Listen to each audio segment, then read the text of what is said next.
Hi guys, this is with regards to Shopee. They just deducted 100 pesos from my account without any consent. Basta na lang nila dineduct for Shopee VIP and I didn't even sign up for that. Imagine 100 pesos. I'm saving some amount inside my wallet just in case if there is an emergency. May magagamit ako for like load or something. Kasi ang hirap sa Shopee. Magpapasok ka ng pera, you have to pay 15 pesos. And then maglalabas ka ng pera, you have to pay another 15 pesos. Kaya I just put that amount inside my wallet, almost 300 pesos. And now I need the amount, maglo-load sana ako ng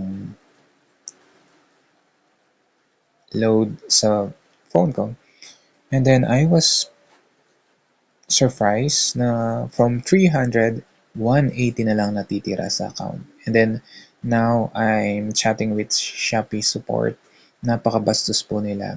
It's the fourth time na na-transfer ako and paulit-ulit yun chat.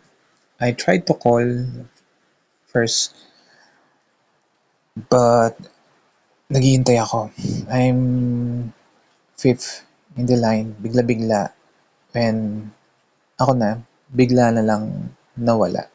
Parang 5 o'clock na yata eh. And then, they won't entertain you. Basta lang disconnect lahat. Ganyan sila kabastos. Imagine, 100 pesos for example, kukunin nila sa 1 million person. Ilang million yun? Diba? Ang takaw. Flood control ba kayo, Shopee? Mga magnanakaw kayo.